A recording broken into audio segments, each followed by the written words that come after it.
Bom dia, senhores desembargadores, senhor procurador de justiça, senhor advogado presente na sala. Peço inicialmente minha desculpa pelo atraso e declaro aberto a 40ª sessão da Terceira Câmara Criminal. Antes de iniciar, pergunto aos eminentes pares em relação à ata da última sessão.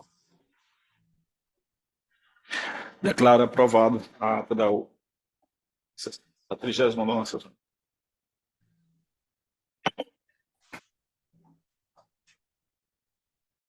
Chamo a julgamento o habeas corpus tombado sob o número 082-24-06-26-2003.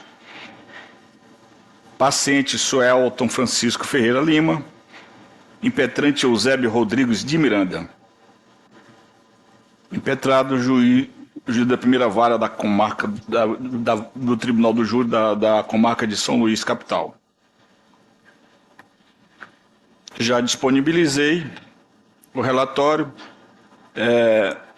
Passo a palavra aí ao eminente advogado, já solicitando que decline o seu nome, OAB, para fim de registro. Bom dia a todos. Eusébio Rodrigues de Miranda, OAB SP 230665. Certo, obrigado. Doutor Ronaldo, doutor advogado Vicente, eu pergunto se precisa ele fazer a sustentação, porque eu estou concedendo. Se opõe, Ronaldo? Presidente, eu prefiro que ele faça sustentação oral. Tá bom, então. Porque eu vou trazer alguns fundamentos para nós discutirmos aqui. Tá bom.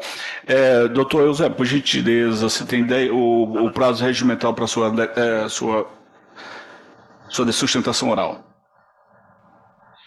Bom dia, nobres desembargadores, doutor procurador de justiça. Primeiro, eu gostaria de agradecê-los. Nós tivemos um julgamento do habeas corpus em face do recambiamento do paciente na semana passada, e agradeço a sensibilidade desse tribunal ao ter concedido a unanimidade a ordem. E manifesto aqui, inclusive, a posição do nobre procurador de justiça, que da primeira vez havia se manifestado nos autos a favor do recambiamento e mudou a posição, e é uma postura muito nobre no dia do julgamento, ter mudado a sua opinião.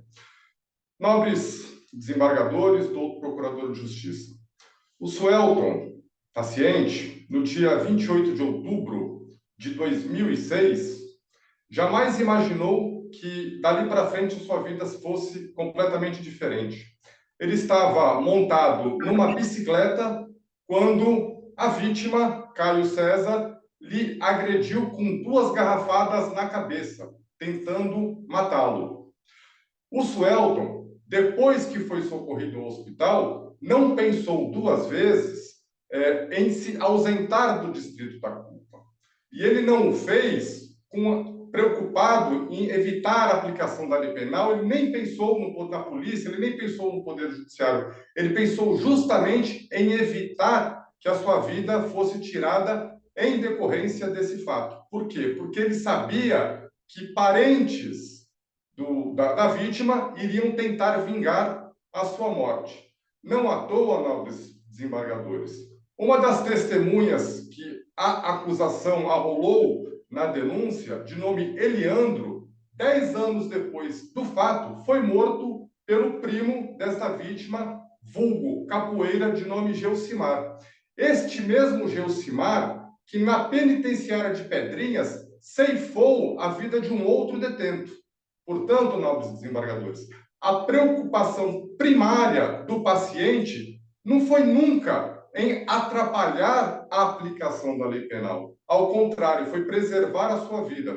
O paciente, ele veio para São Paulo, logo em seguida, a mãe e as irmãs também vieram para São Paulo, e nestes 17 anos, ele iniciou um outro ciclo na sua vida.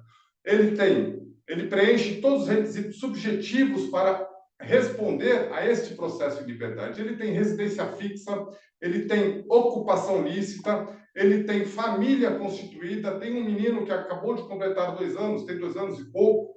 Enfim, ele preenche todos os requisitos subjetivos para responder a este processo em liberdade. Do ponto de vista objetivo, do ponto de vista objetivo, a ordem pública, em momento nenhum, com a liberdade dele, corre o menor risco, vez que ele é primário, jamais, exceto esse fato, se envolveu antes na vida dele com a justiça penal. E assim, eu também digo que o perigo da liberdade dele à sociedade, a sociedade não tem o menor risco com a liberdade do paciente.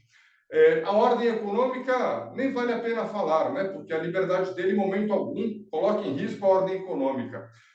O que chamou a atenção quando do indeferimento do pedido de revogação da prisão preventiva foi que o nobre magistrado de piso cunhou a expressão: é necessária a prisão cautelar dele para a garantia da instrução criminal.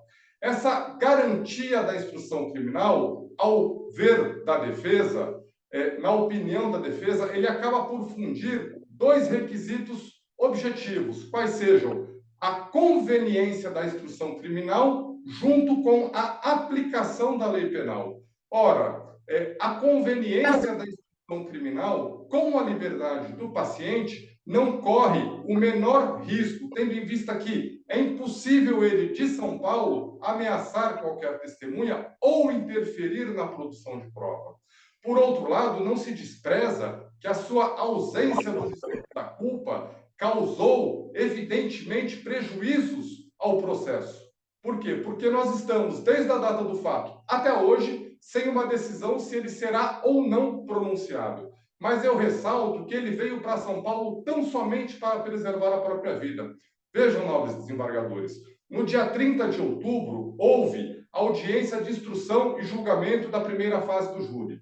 Das duas testemunhas de acusação arroladas pela defesa que foram ouvidas, Caio Rodrigues, amigo da vítima Caio César, e Joerbert, que também estavam na mesma mesa que a vítima, que depois saiu para atingir com 2 garrafadas de cerveja a cabeça do paciente, um disse que o paciente teria ido atrás da suposta vítima depois da agressão, onde ele repeliu com 2 ou 3 tiros, e o outro disse que não. Mas o fato concreto é que ele primeiro foi vítima, né? O outro codenunciado, Marlon, vejam só, excelências, por que é que o Suelton saiu do distrito da culpa?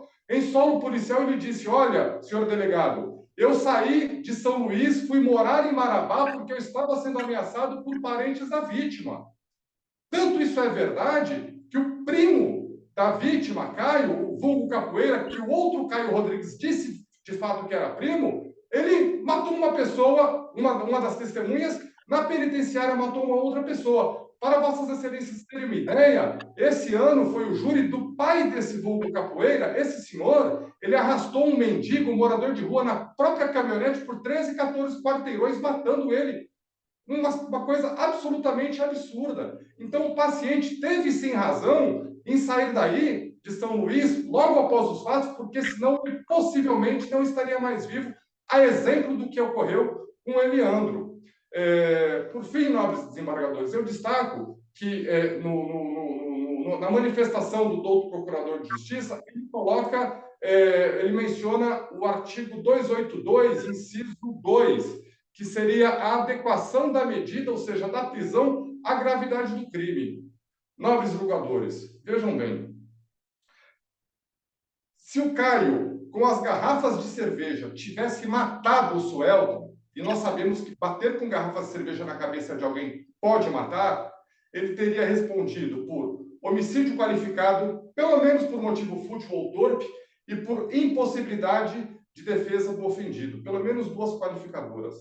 O acusado, o paciente, está respondendo por homicídio simples, por um eventual excesso na legítima defesa, que ainda há de ser, enfim, julgado. Tanto o Ministério Público já apresentou memoriais no processo, quanto a defesa também já apresentou memoriais. Portanto, pede, por estar sofrendo constrangimento ilegal, que vossas excelências concedam a ordem de habeas corpus para colocar o paciente em liberdade, e se vossas excelências entenderem que deverá ser aplicado a ele qualquer das medidas previstas no artigo 319 do Código de Processo Penal, em especial destaca o inciso 1, o inciso 4, o inciso 5, ele comparecerá espontaneamente a todos os atos processuais que serão praticados no juízo da primeira instância. Então, encerro aqui, cumprimentando a todos, obrigado pela oportunização da fala e espero que Vossas Excelências concedam a ordem de habeas corpus. Muito obrigado. Obrigado, doutor Eusébio. Doutor Lobato, a palavra. Bom dia a todos, senhor presidente, doutor Sebastião Bonfim, doutor desembargador Vicente, desembargador Ronaldo. Esse habeas corpus, creio eu, nós vimos uma parte na semana passada e voltou a ser agora objeto de análise e decisão por essa Câmara. Eu li atentamente o parecer da doutora Maria Luísa, agora do dia 31 de outubro, doutor Sebastião Bonfim, e reitero integralmente o parecer dela pelo conhecimento do habeas corpus e pela sua denegação. Obrigado. Obrigado, doutor Lobato. Presentes pressupostos de admissibilidade, conheço o presente habeas corpus. Conforme relatado, o paciente teve sua prisão preventiva decretada no dia 3 de setembro de 2012, mas cumprida apenas no dia 24 de setembro de 2023, no estado de São Paulo, pela suposta prática do crime, a suposta prática do tipo penal capitulado no artigo 121, caput, combinado com o artigo 29, ambos do Código Penal. Busca-se, por meio do presente mandamos, a expedição de alvará de soltura em favor do paciente, mediante a aplicação das medidas cautelares diversas da prisão, apontando, para tanto, 3 fundamentos. Argumentam o impetrante, em síntese, a ilegalidade da decisão que negou o pedido de revogação da prisão preventiva, seja porque, conforme aduz, está lastreadas em falsas permícias, seja porque os seus pressupostos autorizadores não estariam configurados, sobretudo em virtude das condições pessoais favoráveis ostentadas pelo paciente. E tempo em que, transcorrido entre a data dos fatos narrado na denúncia e o dia da efetivação da prisão preventiva. Bem analisados os argumentos apresentados, tenho por bem acolher os pedidos para considerar desnecessária a manutenção da prisão cautelar do paciente, conforme passaria a demonstrar. Como se sabe, a validade da segregação preventiva está condicionada à fundamentação da decisão que o decretou, a qual deverá estar amparada em uma ou mais hipóteses previstas no artigo 302 do Código de Processo Penal, revelando-se indispensável a demonstração do fundo de comissão de delito e o perigo de liberdades.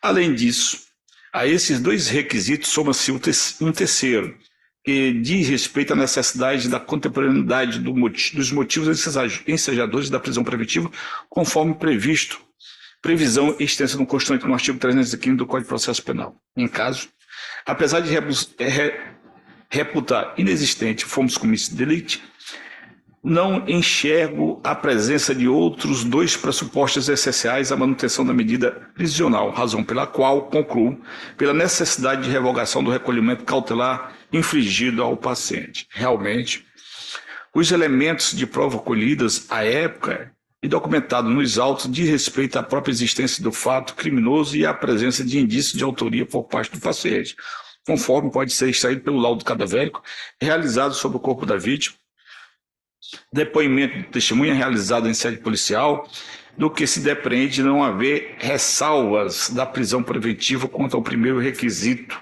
elencado. Todavia, no que toca à observância do princípio de liberdades e da contemporaneidade dos fatos ensejados da prisão preventiva, entendo de maneira diversa. Explico. De início, destaca que a inexistência nos autos de elementos concretos que permita aferir o perigo de estado de liberdade do paciente, seja risco perante a ordem pública, para a ordem econômica, a conveniência da instrução criminal ou para assegurar a aplicação da lei penal. É que, mesmo que seja levado em consideração o entendimento adotado pelo juiz Acor, no sentido de que o paciente, por ter sido citado por edital, e ter se evadido do distrito da culpa por mais de 17 anos, possui grande probabilidade de reiterar o seu comportamento de fuga anterior. A manutenção do recolhimento cautelar não se mostra medida mais adequada à espécie, uma vez que existem outros mecanismos tecnológicos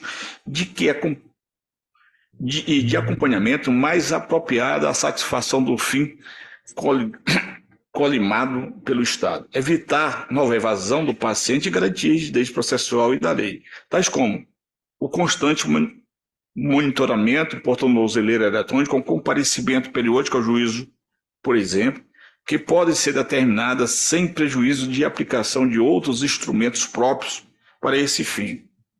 Em complemento, ressalvo que a situação do paciente foi alterada de forma significativa nos últimos 17 anos, de modo que, atualmente, conforme comprovou, possui residência fixa, família constituída, tendo, inclusive, um filho menor e relação empregatícia formalizada, sem haver notícia alguma de que tenha histórico criminal posterior ao narrado na denúncia. Nessa linha de entendimento, o Superior Tribunal de Justiça tem decidido, e aqui eu tenho algumas jurisprudências nesse sentido.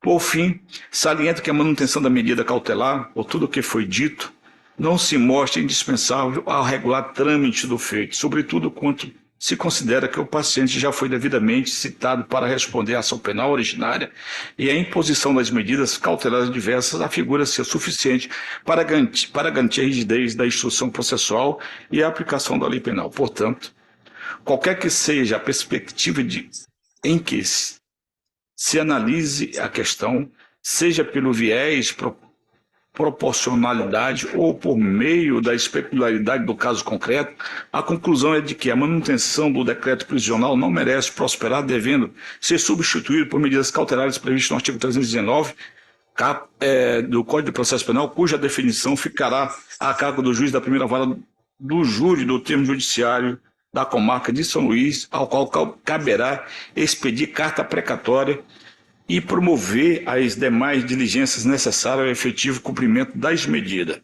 Ante o exposto, em desacordo com o parecer da Procuradoria-Geral de Justiça, conheço do habeas corpus e concedo a ordem para revogar a prisão preventiva do paciente e determinar a substituição por medidas diversas previstas no artigo 309 nos termos e condições supracitadas. É como voto. Como voto do desembargador Vicente? Acho que eu voto primeiro. Desembargador Ronaldo. Obrigado, senhor presidente. Cumprimentando Vossa Excelência, cumprimentando o eminente desembargador Vicente, senhores servidores, senhores advogados, senhor procurador e todos aqueles que nos ouvem pela rede mundial de computadores. Presidente, tão logo convocado para substituir a desembargadora Sônia, que está em outro compromisso e ausência justificada, eu olhei a pauta e vi esse HC e a apelação, que era da própria relatoria da desembargadora Sônia, que não poderia ser julgada. E eu, como sempre faço em todos os processos, fui a fundo neste processo.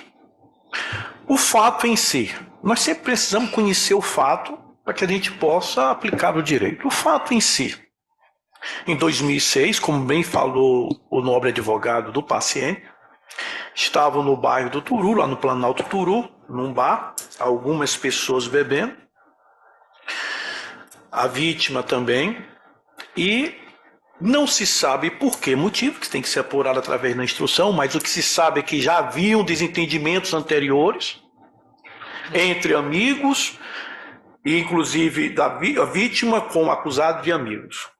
A vítima veio e efetivamente deu com 2 garrafas na cabeça do paciente.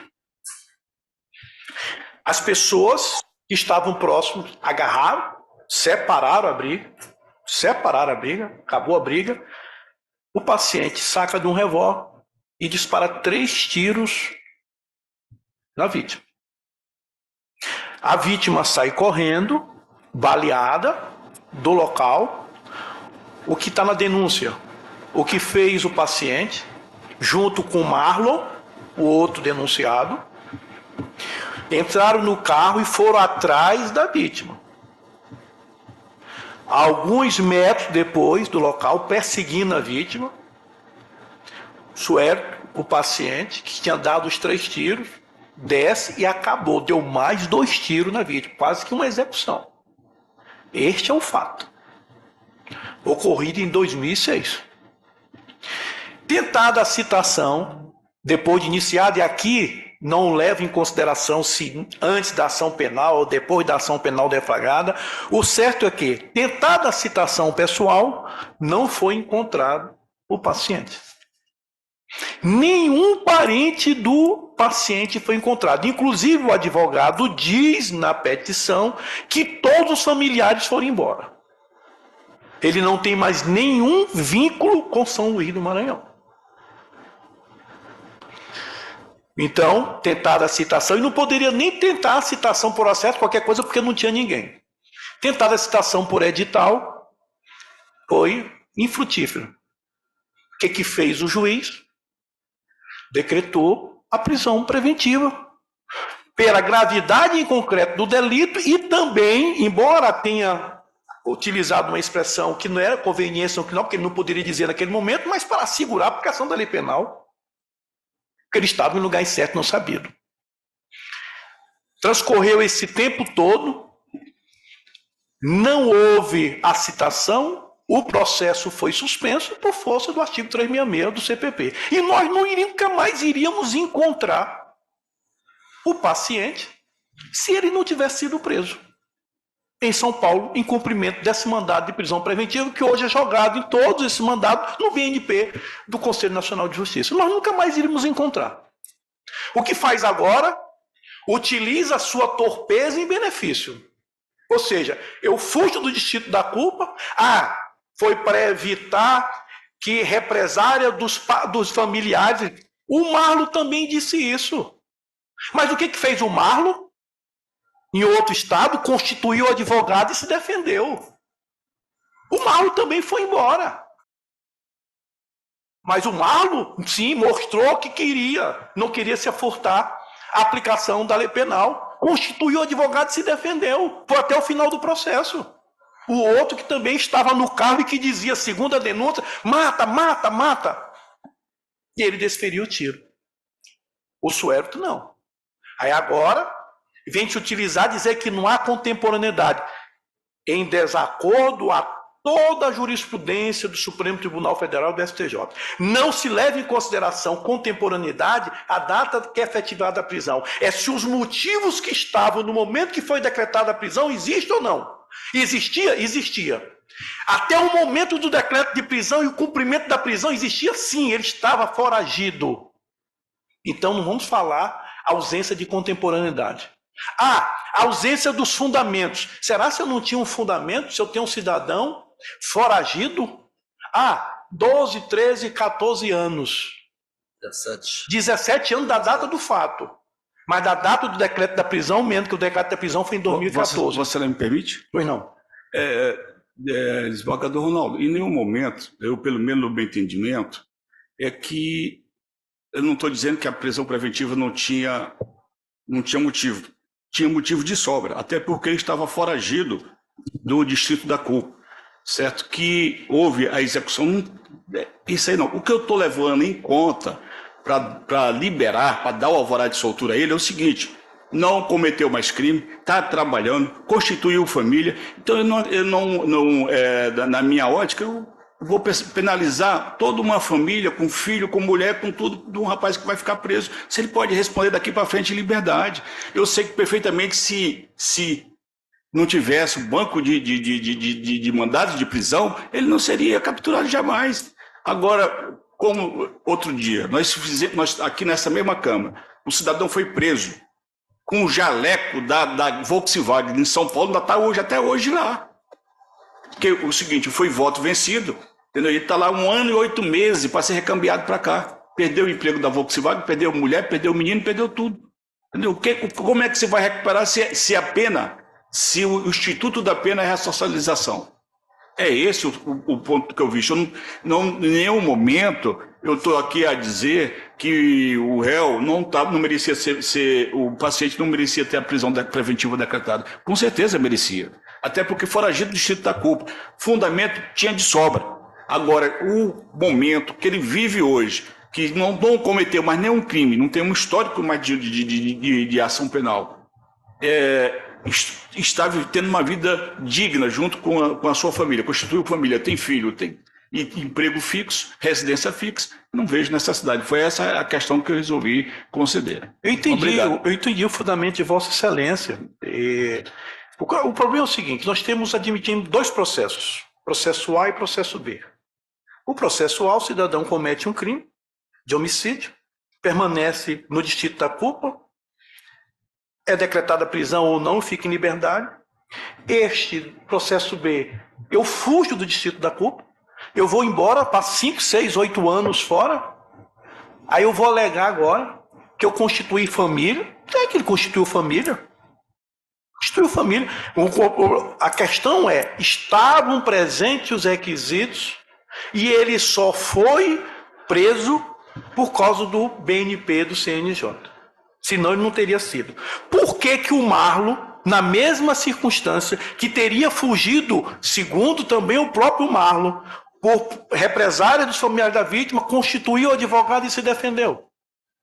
Porque ele não. Agora eu reconheço os fundamentos de Vossa Excelência, são fortes os fundamentos, o fato de ele ter hoje uma família constituída, ter filho menor de 2 anos, não tenho a menor dúvida disso. Mas eu estou sendo coerente com as minhas decisões anteriores. Lá no nosso gabinete, todos os casos desses, em que a pessoa, o paciente, é foragido e só é preso depois, a gente tem mantido a prisão. Então, para que eu não seja contraditório com minhas decisões anteriores, eu vou pedir, humildemente, venha Vossa Excelência, mas eu vou votar no sentido de conhecimento, mais denegação da ordem, de acordo com o parecer da Procuradoria. Mesmo porque ele não tem vínculo nenhum mais com São Luís. Como é que nós vamos... Eu digo isso porque eu fui juiz da vara de organização criminosa e eu mandava precatória para São Luís. Mas, Vicente, você não sabe para São Paulo, você não sabe a dificuldade que é de se cumprir uma carta precatória em São Paulo. E principalmente para fiscalizar condições. Hoje não se tem tornozeleira eletrônica para fiscalizar nem os presos do Estado. Agora imagine lá em São Paulo um preso do Maranhão, já que ele vai ficar lá sem nenhum familiar aqui. Então, com essas considerações, humildemente, peço venhas a Vossa Excelência para divergir e votar no sentido de conhecer uma denegar a ordem. Como eu voto, senhor presidente? Com o voto do desembargador Vicente. Senhor presidente, meu bom dia, Vossa Excelência, ao desembargador Ronaldo, doutor Joaquim Lobato, doutor Eusébio, advogado, secretário Durval, enfim, a todos os presentes, não só fisicamente como virtualmente. Não há dúvida, senhor presidente, quanto à gravidade em concreto do crime praticado pelo paciente. E resta induvidoso também é o fato de que ele, embora ele praticou esse delito, né, embora não haja prova suficiente no processo para se tirar essa conclusão, mas resta bem vislumbrada a intenção dele em praticar, em ceifar a vida da vítima, né? Tanto é que a perseguiu e disparou mais de um tiro na vítima, já tendo antes feito a mesma coisa. Mas eu quero crer... Não, doutor. Não, de jeito nenhum. Agora o desembargador está votando. Eu quero crer, senhor presidente, que conquanto ele estivesse na condição de foragido durante mais de 10 anos, inclusive em outro estado da federação, quero crer, repito, que a decisão de Vossa Excelência atende às necessidades de garantia da ordem pública, de conveniência da instrução criminal, inclusive para assegurar a aplicação da lei penal. E pedindo venha ao desembargador Ronaldo, eu acompanho Vossa Excelência para conceder a ordem, porém impondo ao paciente medidas cautelares, outras diversas do aprisionamento. Obrigado, desembargador Vicente. A igreja terceira Câmara, por maioria, resolveu considerar o extremo do voto do relator contra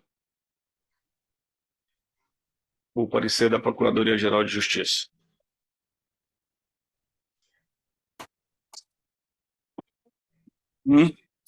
Mas você tem que compor aqui, porque é um pedido de vista do desembargador Vicente.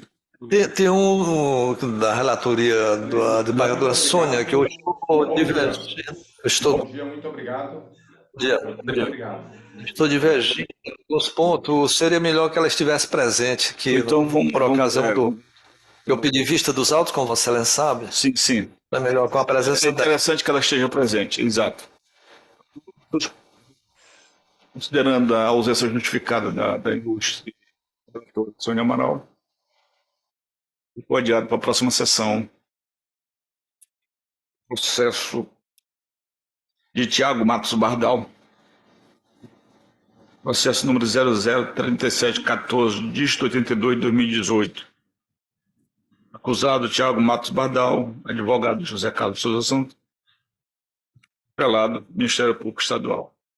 Nada mais vem a tratar. Agradeço a presença e a participação do doutor desembargador Ronaldo e declaro encerrada a presente sessão. Agradecendo mais uma vez pela disponibilidade em nos ajudar.